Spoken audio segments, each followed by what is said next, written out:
आशा करता हूं आप सब बहुत अच्छे होंगे। मेरा नाम है सिद्धांत अग्निहोत्री, स्टडी ग्लोस पे आपको बहुत बहुत स्वागत है। तो दिल्ली हाई कोर्ट ने ये कुछ गाइडलाइंस इशू की है, तो हम बात करेंगे इस पे मैरिज के लिए। तो इंपॉर्टेंट है ये, आप समझ लीजिए कि क्या क्या अगर आप इंटरफेथ मैरिज यानी कि अगर कोई एक धर्म का दूसरे धर्म, एक्चुअली यहाँ पे मामला ये है कि एक कपल आए थे बेसिकली, ठीक है, और उसका जो फैसला मतलब जो पूरा केस है वो कोर्ट में चल रहा है, तो उसी पे फैसला दिया। अब यहाँ पे हुआ क्या कि एक मुस्लिम आदमी था जिसकी शादी किसी और से हुई थी, और एक हिंदू औरत थी जिनकी शादी किसी और से हुई थी। अब दोनों एक दूसरे को प्यार करने लगे। अब यहाँ पे दोनों ने शादी कर ली, पर उसके बाद ये हुआ कि अब बोला जा रहा है कि जबरदस्ती औरत को जो है वो ल्योर किया गया, मतलब जो उसको मतलब कॉम्प्रोमाइज किया गया, उसको झांसे में फंसाया गया। तो इसी पे ही जो है वो पूरी की पूरी सुनवाई चल रही है कि ऐसा ना हो, ठीक है, क्योंकि कई बार ऐसे केसेस आ जाते हैं तो पहले तो शादी कर लेते हैं और बाद में जो है दिक्कत होती है, ठीक है। ऐसे शोएब मलिक ने भी दूसरी शादी कर ली है, तीसरी शादी कर ली है। तो अब यहाँ पे पर्सनैलिटी डेवलपमेंट का भी कोर्स है, ऐसी प्रॉब्लम ना है आपके साथ कभी भी। सिर्फ 300 रुपये का कोर्स है, जानबूझ के मैंने इसको इतना सस्ता रखा ताकि यार कोई खरीद ले। और 22 के करीब लेक्चर्स हैं, 1.5 से 2 घंटे के रिकॉर्डेड लेक्चर्स हैं, और आपकी ज़िंदगी बदल जाएगी। ढेरों टेस्टिमोनियल्स हैं। तो चलिए हम पीपीटी वाइज चलते हैं, स्लाइड वाइज चलते हैं कि आखिरकार माजरा क्या है। तो दिल्ली हाई कोर्ट ने गाइडलाइंस इशू की है, और ये गाइडलाइंस किसके लिए है? कन्वर्जेंस। कन्वर्जेंस मतलब क्या कि जैसे मान लो कि अब कोई मुस्लिम है, उसको हिंदू से प्यार हो गया, ठीक है, तो अब मुस्लिम जो है वो हिंदू में कन्वर्ट हो जाएगा, या वाइसा वर्सा भी हो सकता है, हिंदू मुस्लिम में कन्वर्ट हो जाए ताकि दोनों शादी कर सके। तो इसके लिए इंटरफेथ मैरिज जो होता है, इसके लिए गाइडलाइंस जो है वो इशू की है। अब इसमें क्या है कि क्या आपको करना पड़ेगा, ठीक है। तो गाइडलाइंस तो अभी हम देखेंगे, साथ ही साथ कुछ डॉक्यूमेंटेशन की भी जरूरत है। डॉक्यूमेंटेशन बहुत ज्यादा जरूरी है। ये इसलिए है जैसा अब केस में हुआ कि ये कहा जा रहा है कि जबरदस्ती जो है, अब प्रॉब्लम ये है कि जबरदस्ती कोई कैसे कर सकता है, ये तो बहुत ऑब्वियस है भाई, दोनों प्यार में पड़े और जबरदस्ती शादी कर ली। अब केस यही है कि बिना बताए बहला फुसला के शादी कर ली और वो मान भी गई, और अब केस चल रहा है। तो भाई इसमें अब कोर्ट ने बोला कि देखो यार, अभी से पहले भी आपको याद है प्रीनप एग्रीमेंट की बात हुई थी कि इतने डाइवोर्स बढ़ रहा है भैया, था ऐसा करो पहले एग्रीमेंट करवा के शादी हो, ठीक है। तो यहां पे भी यही बोला गया है कि ऐसा है कि सबसे पहले तो बता दो, यानी कि जो आदमी है या औरत है वो समझ जाए कि हां ये रिलीजन है तुम्हारा, ये धर्म है, इसके बारे में हमको पूरी जानकारी है, ताकि जब ऐसे इशू आए तो अलग होने में आसानी हो। तो प्रूफ ऑफ कंसेंट, यानी कि सबसे पहले तो जो इंसान कन्वर्ट हो रहा है वो राजी है, ठीक है, उससे कंसेंट आपको देना पड़ेगा, एफिडेविट जो है वो सबसे पहले लगाना पड़ेगा, ठीक है। तो इंडिविजुअल, और अब आपको बता दूं कि कंसीक्वेंस और इंप्लीकेशंस भी क्या है। भाई कन्वर्ट हो रहे हो तो आपको पता है कि हां मैं कन्वर्ट हो रहा हूं, इस धर्म में कन्वर्ट हो रहा हूं, मेरी हामी है, और मुझे पता है कि इसके कंसीक्वेंसेस क्या होंगे, इसके इंप्लीकेशंस क्या होंगे, and what will be the impact. So I am fully aware of that. तो अब इसके बाद you can go ahead with the marriage.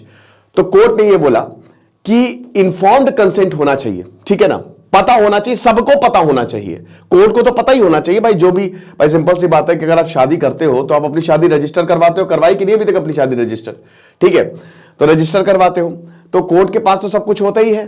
तो हर एक चीज जो है वो पता होनी चाहिए। और मतलब सबसे बड़ी बात यह है कि जैसे जब ये मामला आता है कोर्ट में तो बहुत लंबा खिंचता है, 2 साल 3 साल, कई बार बेगुनाहों को भी सजा दी जाती है, मतलब सजा कह रहा हूं, कई बार बेगुनाह इसमें फंस जाते हैं। तो मतलब यही है कि भाई हमने तो शादी की थी यार, हमको तो लग रहा था बहुत बढ़िया होगा, लेकिन 2 साल बाद तो रंग दिखाने शुरू कर दिया आदमी ने, औरत ने, दोनों में से भी कोई हो सकता है। तो कोर्ट की जो गाइडलाइंस है वो उन पार्टीज पे ज्यादा बाइंडिंग है जो कि रिलीजियस कन्वर्जेंस की बात कर रहे हैं, ठीक है ना। अब ये बोला है कि भाई डिटेल अंडरस्टैंडिंग सबसे पहले होना चाहिए। ये बहुत बड़ी बात है कि जो धर्म है, धर्म क्या है, उनका धर्म क्या है, तो पहले तो आप इसको समझ लें।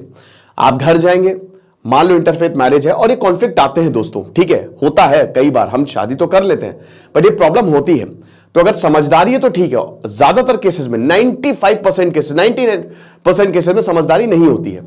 तो प्रॉब्लम आती है ये कि भाई देखो अब उनके नॉर्म्स अलग हैं, यहां पे नॉर्म्स अलग हैं, है ना। तो अब ये तो हो गई, तो आप पहले समझ लो कि इस धर्म में क्या क्या होता है, पूजा अर्चना होती है कि अरदास पढ़ी जाती है कि नमाज पढ़ी जाती है कि क्या है, कैसे परंपराएं हैं, क्या क्या करना पड़ता है, ताकि बाद में आपको दिक्कत ना आए, प्रॉब्लम ना आए, ठीक है ना। तो इसलिए ये बोला गया है। तो conversion to another religion which is uninformed may not prepared a convert with the consequences. भाई जब तक आपको पता ही नहीं चलेगा कि जिस धर्म में आप जा रहे हो उस धर्म के बारे में आपको जानकारी नहीं होगी, तो फिर तो शादियां टूटेंगी ही टूटेंगी, ऐसे केसेस भी आएंगे। This becomes more critical in case of their reverting back to their religion. अब प्रॉब्लम यही होता है कि एक बार आप कन्वर्ट हो गए, शादी टूट गई, दोबारा आप बनना चाहोगे।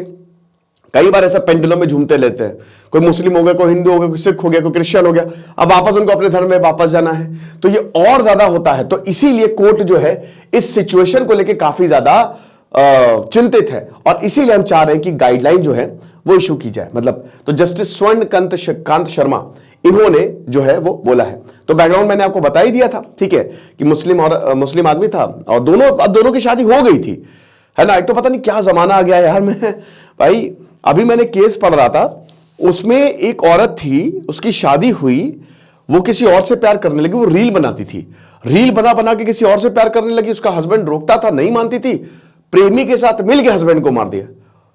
आज एक घटना मैंने देखी कि गोवा में गए भैया, बहुत अमीर आदमी, ठीक है, पत्नी को लेके गए, उसको डुबा दिया नदी में। तो ये हो रहा है, देख रहे हो।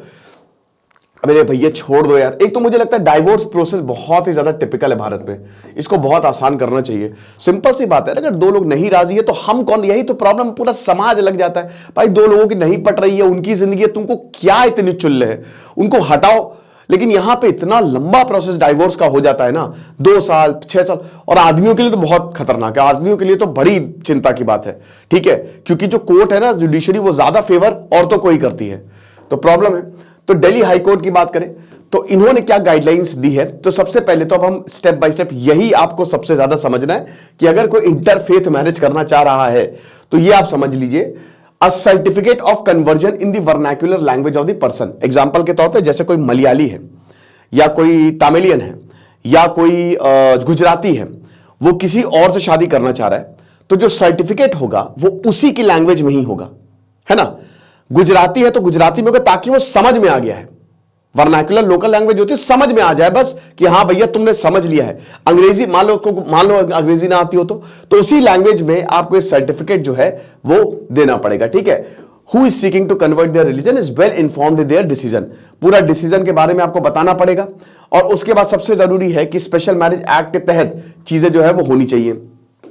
आगे देखते हैं। अब स्पेशल मैरिज एक्ट आपको पता ही 1954 का एक्ट कि भैया शादी का क्या हिसाब किताब है, कैसे शादी होगी, तो सबके लिए बात करता है, ठीक है। तो इसमें मैंने बहुत सारे ऑलरेडी लेक्चर्स किए हुए हैं, हम सीधा सर्टिफिकेट पे आते हैं। तो कोर्ट का डायरेक्टिव ये है कि affidavit regarding the age, marital history and marital status. तो सबसे पहले तो आपकी उम्र क्या है, ठीक है ना। मैरिटल हिस्ट्री, क्या आप मैरिड हो कि अनमैरिड हो, ठीक है, या शादी करने वाले हो तो किससे करने वाले हो। मैरिटल स्टेटस वही, ठीक है। और उसके बाद दोनों ही पार्टी आएंगे, ऐसा नहीं कि खाली जो शादी करने वाला वही, बोथ द पार्टीज को ये बताना पड़ेगा सारी चीजें। Affidavit that the conversion is being undergone voluntary after understanding the implication and consequences.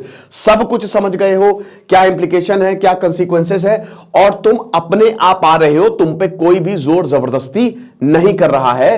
Related to marital divorce, succession, custody and religious rights. बहुत इंपॉर्टेंट है सक्सेशन कस्टडी भैया, बहुत बच्चा हो गया उसकी कस्टडी किसके पास रहेगी, और भी बहुत सारी चीजें, ठीक है। मैरिटल डाइवोर्स कैसे होगा वो सब। A certificate must be appended the conversion certificate where the convert has been explained, ठीक है, कि जो कन्वर्ट होने जा रहा है उसको एक एक चीज समझाएगी, क्या जो आपके टेनेट्स है, जो परंपरा है, जो सारी चीजें होती हैं, rituals, expectations inherent in religious convergence as well implications. ये भी बताना पड़ेगा कि बेटा देखो तुम हमारे घर की बहू बन के आ रही हो या बेटा हमारे घर के दामाद बन के आ रहे हो, तो ये तुमको करना पड़ेगा, ये हमारे घर में होता है, ऐसे पूजा अर्चना खाना बनना सब कुछ ऐसे होता है, तो ये आना पड़ेगा। So religious conversion as well implication and consequences related to marital divorce. चल ये तो पुराना ही हो गया, ठीक है ना।